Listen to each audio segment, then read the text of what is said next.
Hey everybody, Dr. G here. I'm a clinical and forensic psychologist as well as a body language expert, and today we're going to be analyzing more behavior and body language from Sarah Boone. Sarah Boone is currently on trial for second-degree murder for the famous case where her boyfriend, Jorge Torres, was locked in a suitcase before he died. A couple of quick things before we get started. One, I wanted to make sure you know this is not a psychological evaluation of any kind. These are just my opinions. In addition to that, the goal of this is not to prove guilt nor innocence. We are just providing commentary based on her behavior and her body language. Last thing before we get started is I do want to remind you to like and subscribe if you want to see more content just like this. All right, let's go.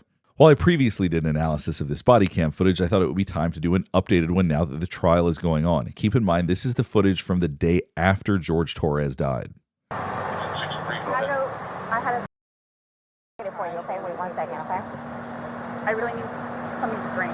Okay, well, I got my Dr. Pepper on the counter. Okay, we'll take care of you. Give me 1 second. You're already hearing her asking for something to drink. This is not so different than the behavior that we've seen from her that has led up to the trial, being demanding about a variety of things, including wanting new attorneys, all sorts of issues. So if you've been following this, you may already know, but her being demanding already is not that unusual. Like, me and I were putting a puzzle together. We've been doing some artwork together.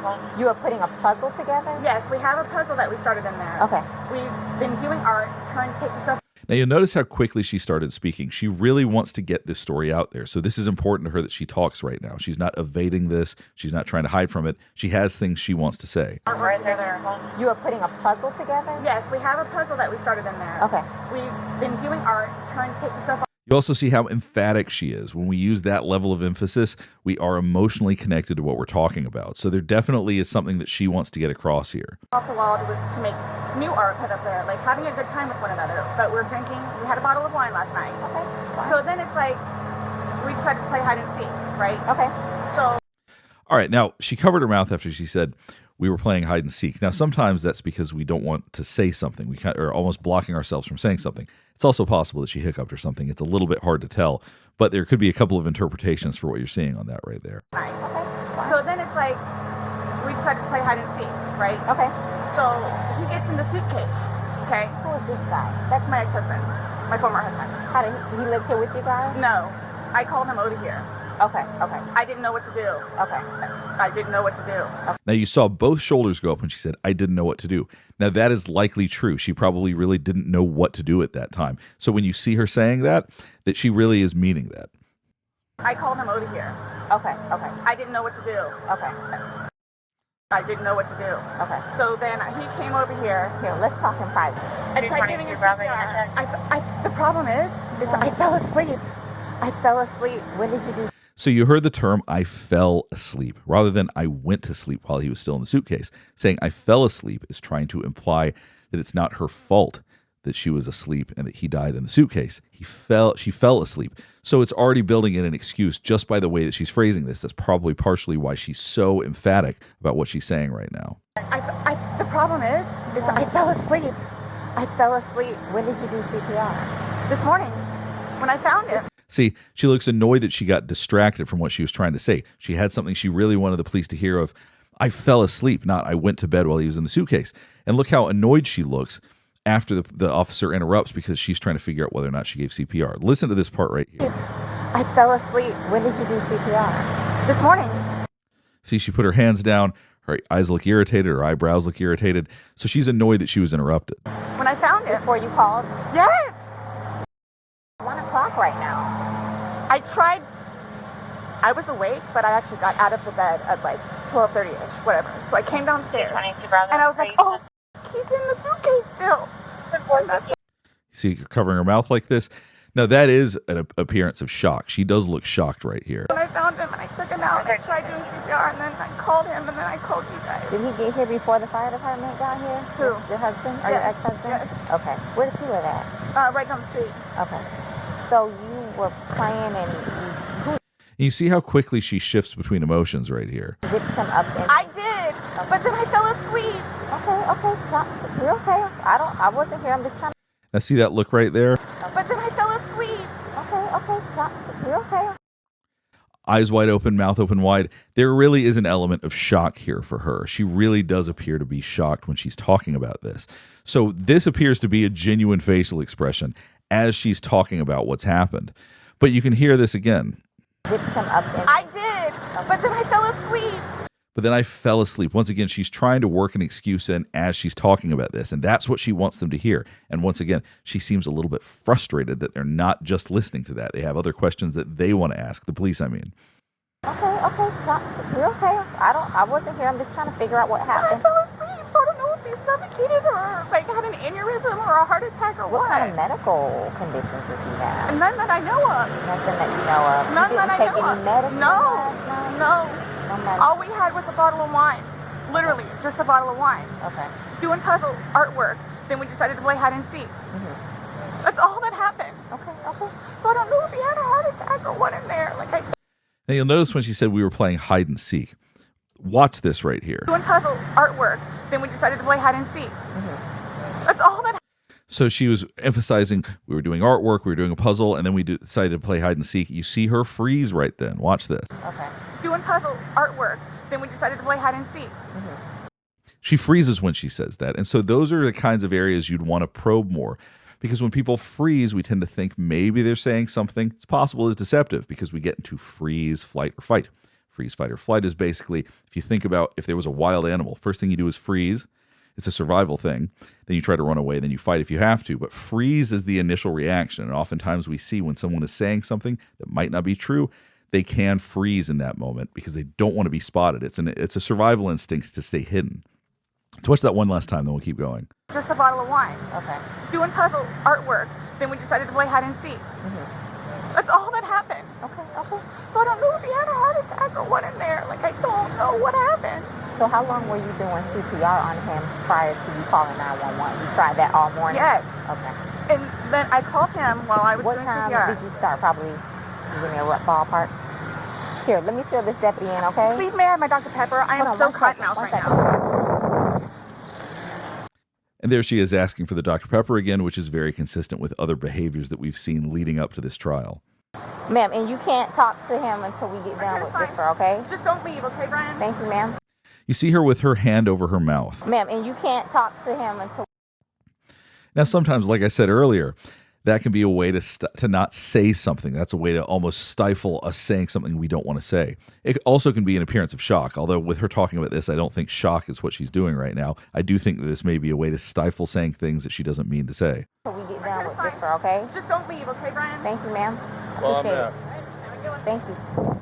I'll get Lucas eventually. I know. Do me a favor. Stand over there by the house. I can't remove anything from out of the house. Seriously, I'm Here, I want you to sit down because I don't want you passing out. This is probably a lot for you to deal I with, need right? Sit. May I I don't have water? All right, now, I talked earlier about shock. This looks more like anger. sit down because I don't want you passing out. This is probably a lot for you to deal I with, need right? You see, it's almost explosive anger right there. Her eyes are open. Now, usually we see the brow getting angry, but this is so intense. Her eyes are wide open, her hands are up. She just doesn't know what to do, and she feels out of control. And so when she feels like this, even for short periods of time, even with this situation, asking for something to drink, she seems like she's having a hard time stifling these intense reactions. Here, Here, I want you to sit down because I don't want you passing out. This is probably a lot for you to deal I with, need right? Sit. May I I have don't. water? Just water. I can get you some water, okay? Just I want you not on your artwork. Okay? I had a bottle of wine and then decided to play hide and seek. So he What gets, time was that? Do you remember? I mean, I know that I was in bed probably by 12:30. Okay. Well, I went upstairs at least, and I fell asleep, Okay. forgetting that he was So in you the guys suitcase. were playing the hide and go Yes. seek, and at some point you put him in the suitcase? No, he got in the suitcase. So he thought it'd be funny to be put in the suitcase. So I was like, okay, well, I'm going to joke with you and I'll zip you up and make him, squirm a little bit, whatever it is. But then I fell asleep. I fell asleep. Where was the suitcase? Right where it is. And you keep hearing her repeat that phrase, I fell asleep, implying that she accidentally was asleep, not that she went to sleep and left him in the suitcase. So you're hearing language that is trying to distance herself from what happened, from these actions, that it was entirely accidental, that she didn't go to bed intentionally, so on and so forth. Let's go back and listen to some of this again, and I'll talk a little bit more about the body language. Went upstairs at least, and I fell asleep, Okay.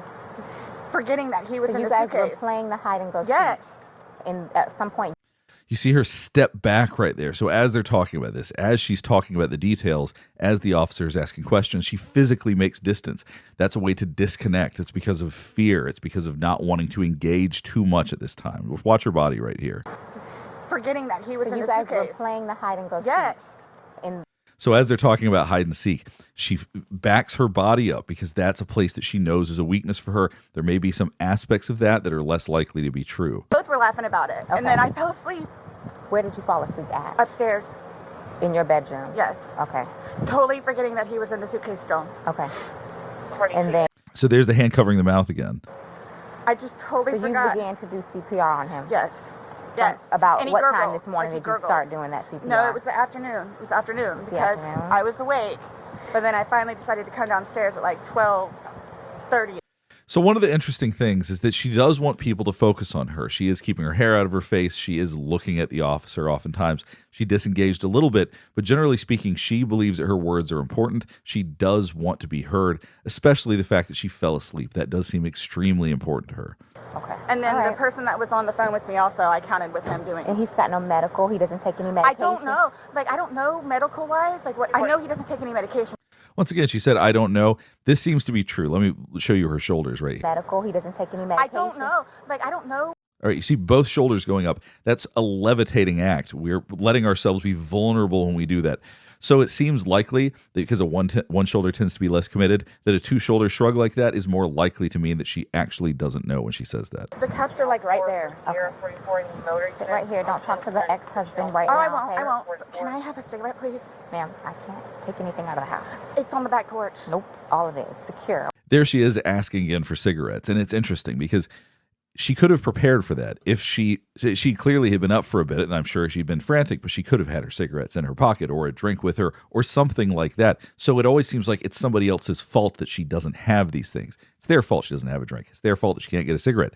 She does seem to place blame on the officers a lot because she's frustrated that she doesn't have what she wants right then. So the answer to that because we're not doctors. So what's going to happen is he's going to go to the medical examiner's office and he'll have what's called an autopsy. Yeah. That'll be first thing. So you see the position of her body right now. It's very closed off. One arm across her abdomen, the other hand up, covering her mouth.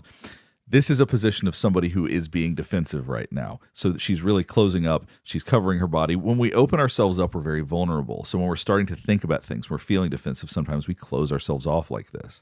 It happens every night. I'm like really scared. I want you guys to know that. You Like, have, I'm, look around, you have all these deputies here, so while we're here, nothing. She's continuing to pacify herself. And as she said, she's very scared right now. She's touching her face. She's blocking her body. She's doing a lot of things to engage and pacify herself so she'll feel calmer. It's going to happen to you. Before we go and make any notifications, you'll have plenty of time to... And you see how she's stroking her neck? We have lots of nerves in our neck, so we do that to calm down. Sometimes when people are talking, they start doing that if they're lying because it helps them feel calmer. Right now, she's listening and in a high-pressure situation, but it is interesting to see her doing so many pacification behaviors. leave or do what Run. you need to do.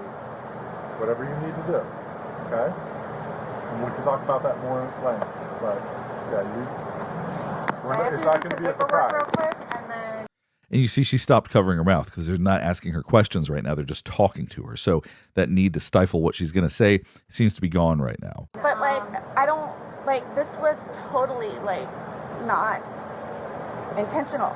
Like, This was totally not intentional. This has been the message since the police got there over and over again. I fell asleep. I fell asleep. I fell asleep. So she wants to make sure this is what they hear. This seems to be her goal in this situation is to hear, this was not my fault. It was an accident. All right, we're going to go ahead and stop right here. Hopefully this is helping you better understand some of the body language we observed during the body cam footage. I'm going to be analyzing other aspects of this trial and other aspects of the footage that was recorded before the trial. So if you have any thoughts about that, or if there's anything you want me to look at, let me know in the comments below. Last thing before we get finished up is I do want to remind you to like and subscribe if you want to see more content just like this. All right, thanks for watching.